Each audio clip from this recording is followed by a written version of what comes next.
Ada desa yang tak lagi dipeta, tapi setiap malam, airnya masih memanggil nama-nama. Yang berdiri di air, bukan hidup, bukan mati. Mereka hanya menunggu. Kadang, yang hilang di sungai ini bukan cuma nyawa Abang J, tapi jiwa yang tak pernah kembali.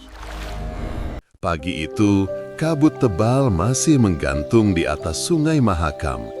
Airnya tampak tenang, seperti kaca gelap yang memantulkan langit abu-abu.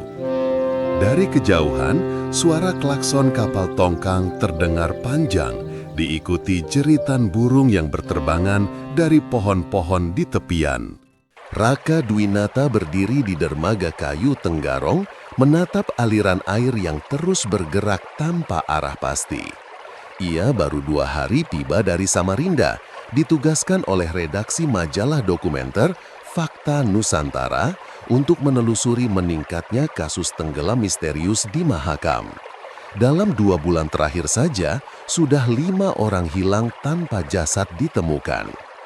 Arnya diam, tapi kalau sudah marah, tak ada yang bisa lolos, kata Pak Darsi, nelayan tua yang sedang menambal jaring di perahu kecilnya. Raka mendekat, menyalakan perekam suaranya. Pak, benar katanya setiap tahun ada korban? Pak Darsi mengangguk pelan, matanya kosong menatap arus. Bukan tiap tahun, Nak. Tiap musim, Nak. Sungai ini seperti menagih sesuatu. Kata-kata itu menggantung di udara, seolah angin pun enggan membawa pergi. Siangnya, Raka berkeliling kampung Melintang, desa di tepian sungai yang terkenal dengan cerita aneh tentang penyeru dari air. Warga percaya, setiap kali nama seseorang disebut di tepi sungai menjelang maghrib, arus akan mengambil orang itu dalam 3 hari. Mitos, fikir Raka. Tapi rasa dingin di tengkuknya tak bisa ia jelaskan. Ia bertemu Sari, anak perempuan nelayan yang kehilangan kakaknya 2 minggu lalu. Kak Deno cuma nyebrang sebentar, Mas. Arusnya pelan. Tapi tiba-tiba dia teriak, terus tenggelam. Kami lihat kepalanya sempat muncul, tapi seolah ada yang narik ke bawah. Raka mencatat cepat, tapi perhatiannya tertuju pada sesuatu di tepi sungai. Papan kayu tua bertuliskan nama-nama orang yang tenggelam, ditancap seperti nisan kecil. Di bawah nama-nama itu tertulis sebuah kalimat dengan cat merah pudar. Mereka tak pergi, mereka hanya kembali ke asal. Malamnya, Raka menginap di rumah warga. Angin dari sungai berhembus lembab, membawa suara-suara samar. Ia terbangun pukul 2 dini hari karena mendengar sesuatu, seperti seseorang memanggil pelan dari luar jendela. "Raka!" Suara itu jelas, terlalu jelas. Ia bergegas keluar, tapi halaman kosong. Hanya riak air berkilau di bawah cahaya bulan, dan di permukaannya seolah-olah ada bayangan tangan yang menyentuh dari bawah. Ia menatap rekam suaranya yang masih menyala di meja. Saat memutarnya kembali, ada suara lain yang terekam. Bukan hanya angin, tapi bisikan halus. "Jangan sebut nama di sini." Raka menatap sungai yang tampak tenang di kejauhan. Untuk pertama kalinya, ia merasa sungai itu sedang menatap balik. Dan saat itulah, air Sungai Mahakam mulai beriak, meski tak ada angin yang lewat. 2 hari setelah kejadian malam itu, Raka memutuskan menelusuri lebih jauh ke arah hulu Sungai Mahakam. Menurut warga, ada satu tempat yang dulu ramai, tapi kini tak ada lagi di peta resmi. Desa Lempake Lama. Orang-orang menyebutnya desa yang ditelan air. Ia menumpang perahu kecil bersama Tommy, pemandu muda yang tahu jalur sungai. Kabut pagi menyelimuti perjalanan, membuat segala sesuatu tampak seperti mimpi. Hutan di tepi sungai berdiri sunyi, seolah mengamati mereka. "Dulu ada pelabuhan kecil di sini," kata Tommy pelan, "tapi setelah banjir besar tahun 1998, semuanya hilang. Anehnya, yang tenggelam bukan cuma rumah, tapi juga orang-orangnya. Gak ada jasad, gak ada puing. Raka menatap layar peta digital di ponselnya. Titik lokasi yang seharusnya menunjukkan desa Lempake Lama hanya menampilkan air biru tanpa tanda daratan. Ia mencatat cepat di buku kecilnya, hilang secara administratif, tapi saksi masih ada. Mereka berhenti di tepian yang ditumbuhi ilalang tinggi. Di antara semak, tampak sisa pondasi rumah kayu dan papan bertuliskan huruf samar, Balai Desa Lempake. Tempat itu seperti berhenti di waktu.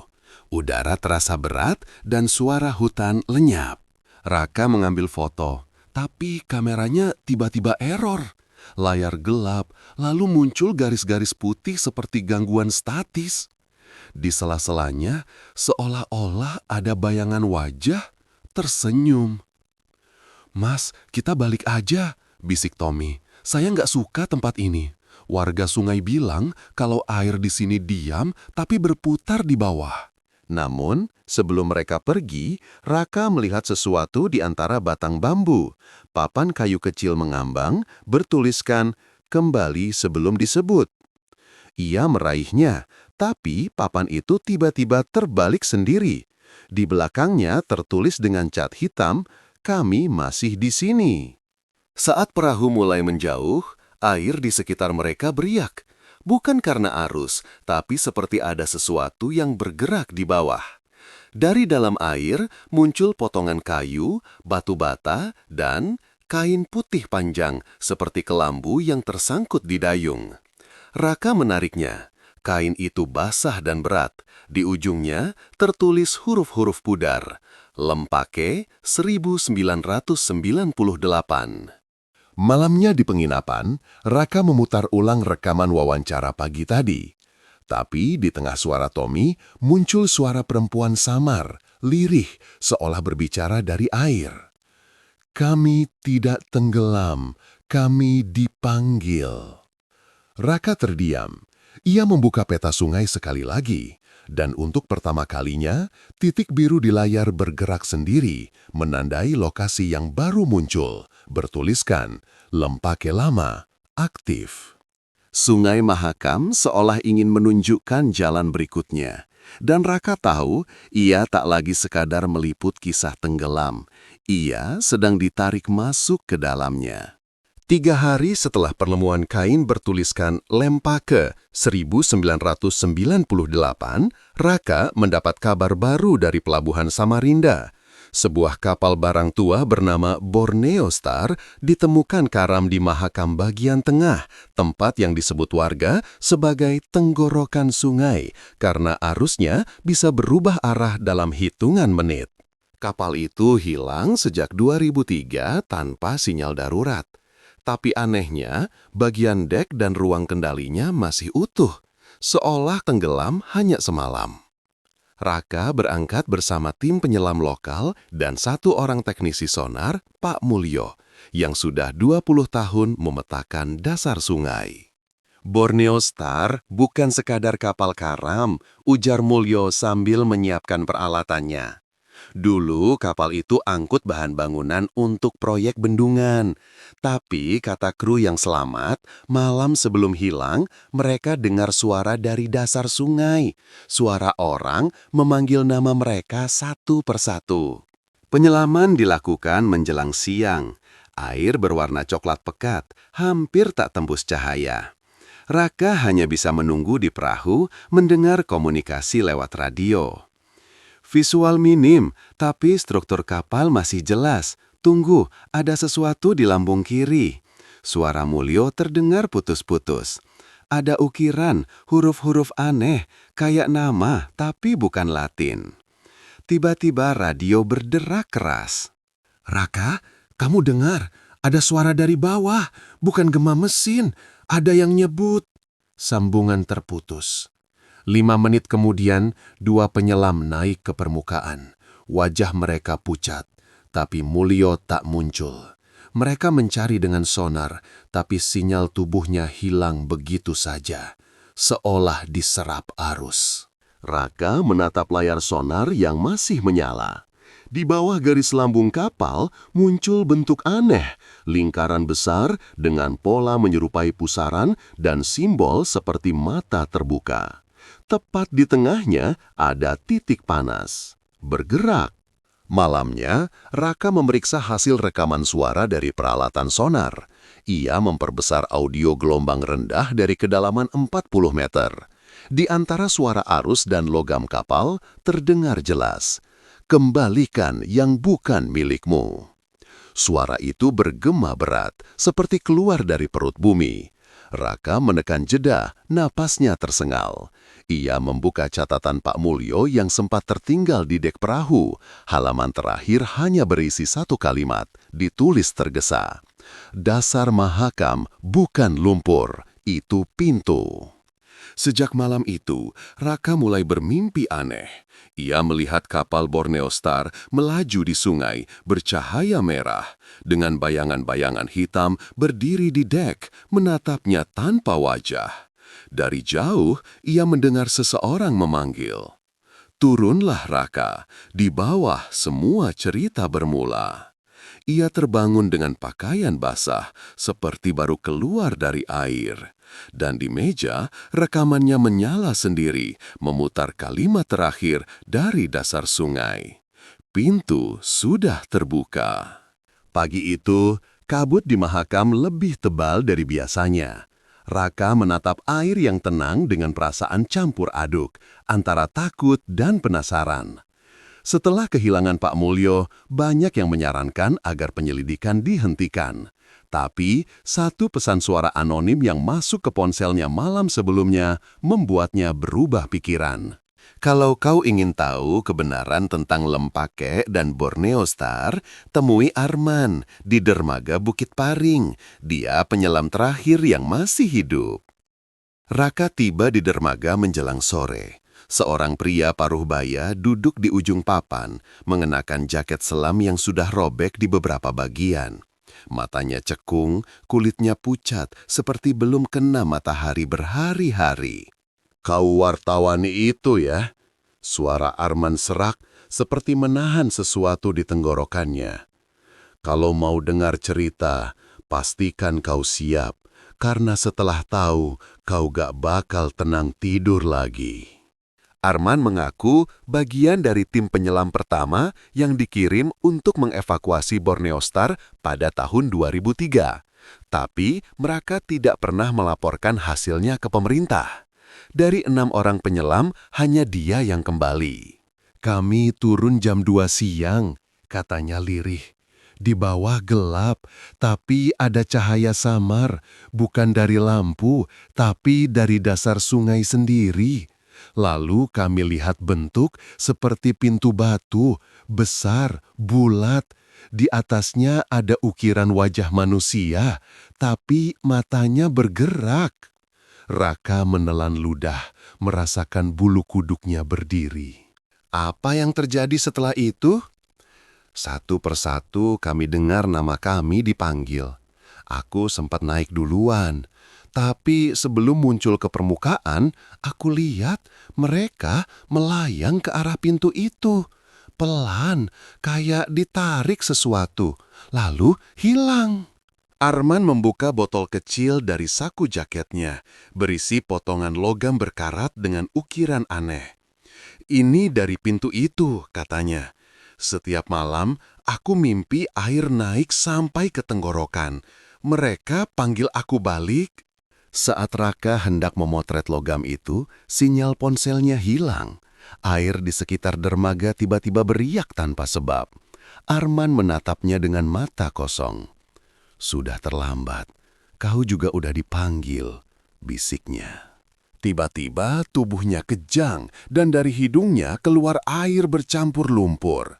Raka berusaha menolong, tapi Arman terseret ke tepi dermaga, seolah ditarik dari bawah. Dalam hitungan detik, tubuhnya lenyap ke dalam air yang gelap.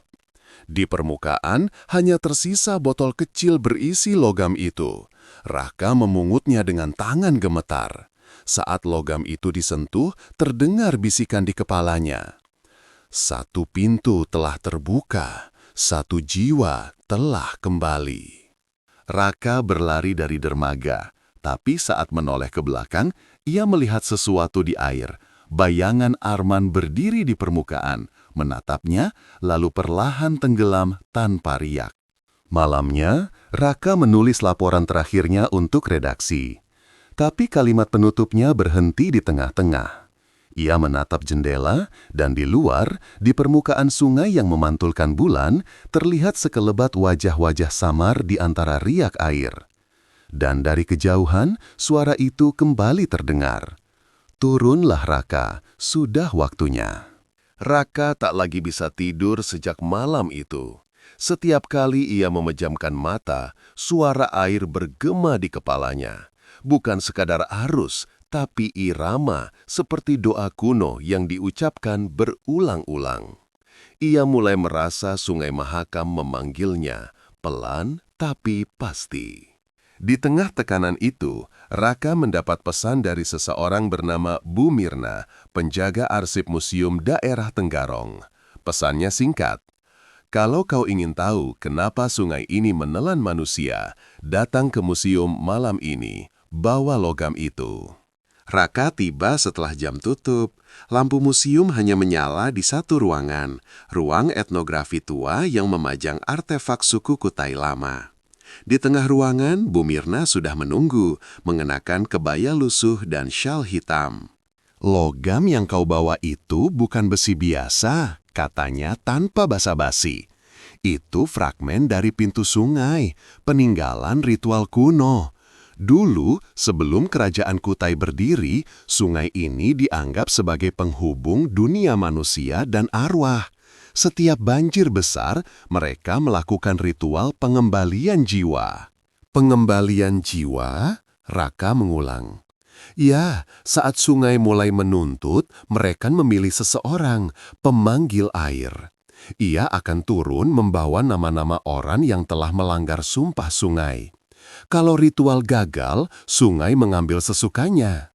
Bu Mirna membuka gulungan lontar tua, memperlihatkan gambar lingkaran air dengan ukiran wajah yang sama seperti di logam Raka.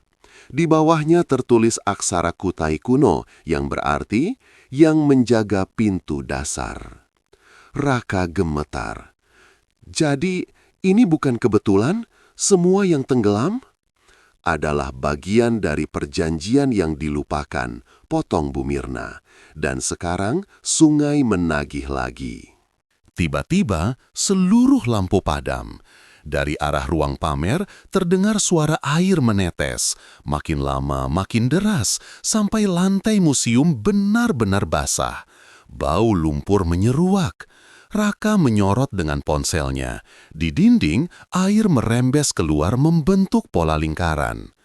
Di tengah pola itu, muncul sosok samar berwajah pucat. Rambutnya basah menutupi sebagian muka. Suaranya seperti bergema dari jauh. "Arman sudah kembali, sekarang giliranmu, Raka." Raka mundur, tapi Bu Mirna memegang lengannya erat. "Kau harus selesaikan ritual itu," katanya cepat. "Hanya pemanggil yang bisa menutup pintu, dan sejak kau sebut nama di tepi sungai, kau sudah terpilih." Raka menatap mata Bu Mirna, mata yang kini tampak hitam seluruhnya. Ia berteriak dan berlari keluar dari museum. Hujan tiba-tiba turun deras, tapi anehnya air tidak jatuh ke tanah. Semua mengalir ke satu arah, ke Sungai Mahakam. Dan di antara kilat yang menyambar, Raka melihat bayangan banyak orang berdiri di air, berbaris sepanjang sungai, wajah mereka tanpa mata. Mereka menengok bersamaan ke arahnya, lalu bersuara dengan satu napas. "Tutup pintu atau tenggelam bersama kami." Raka jatuh berlutut di tepi sungai, menggenggam logam itu erat. Air mulai naik menelan kakinya, dingin dan berat. Ia tahu tak ada jalan kembali. Malam itu, Sungai Mahakam bergemuruh seperti hidup, dan di kejauhan terdengar gamelan kuno mengiringi sesuatu yang baru saja dimulai. Malam terakhir di tepi Sungai Mahakam. Langit hitam tanpa bintang, udara lembab menusuk kulit. Raka berdiri di atas dermaga yang separuh tenggelam, menggenggam logam kuno itu. Kini berkilau samar, seolah memancarkan cahaya dari dalam. Di belakangnya, gema gamelan terdengar lagi, tapi kali ini bukan dari kejauhan. Suaranya datang dari bawah air, semakin keras seiring riak yang mulai membentuk pusaran. Kau satu-satunya yang bisa menutup pintu itu, suara Bu Mirna menggema di kepalanya. Tapi setiap pintu yang ditutup harus digantikan oleh penjaga baru. Raka menatap sungai. Di dalam pusaran air itu, wajah-wajah muncul satu persatu. Pak Mulyo, Arman, bahkan Sari yang kehilangan kakaknya. Mereka menatapnya tanpa bicara, tapi matanya penuh harap. Ia melangkah perlahan ke tepi, air naik sampai dada. Logam di tangannya bergetar, panas, dan tiba-tiba memancarkan cahaya biru ke dasar sungai. Arus berhenti sesaat sebelum berubah menjadi tarikan kuat yang menyeretnya ke bawah. Semua suara menghilang, hanya detak jantungnya yang tersisa. Lalu, dari kegelapan dasar sungai, muncul pintu batu besar itu. Ukiran wajahnya kini menyerupai dirinya sendiri. Raka Dwinata, bisikan terdengar, selamat datang di tempat di mana semua arus berhenti. Raka mengangkat logam tinggi-tinggi, cahaya meledak. Dalam sekejap, Mahakam kembali tenang. Tidak ada pusaran, tidak ada suara. Hanya keheningan panjang, dan di permukaannya mengapung buku catatan Raka. Halaman terakhirnya tertulis, "Pintu tertutup, tapi aku masih mendengar mereka." Beberapa hari kemudian, warga menemukan kamera Raka di tepi sungai, masih utuh. Rekaman terakhir memperlihatkan air bergolak, lalu sosok samar berdiri di permukaan, menatap ke arah lensa. Sekilas, sosok itu tersenyum. Yang mencari di balik arus akan menjadi bagian dari arus itu sendiri. Gambar berhenti di situ. Gelap. Jika kamu suka kisah ini, jangan lupa like, subscribe, dan nyalakan lonceng agar tidak ketinggalan kisah misteri berikutnya. Tulis di kolom komentar, menurutmu, apakah Raka benar-benar tenggelam atau menjadi bagian dari penjaga Sungai Mahakam?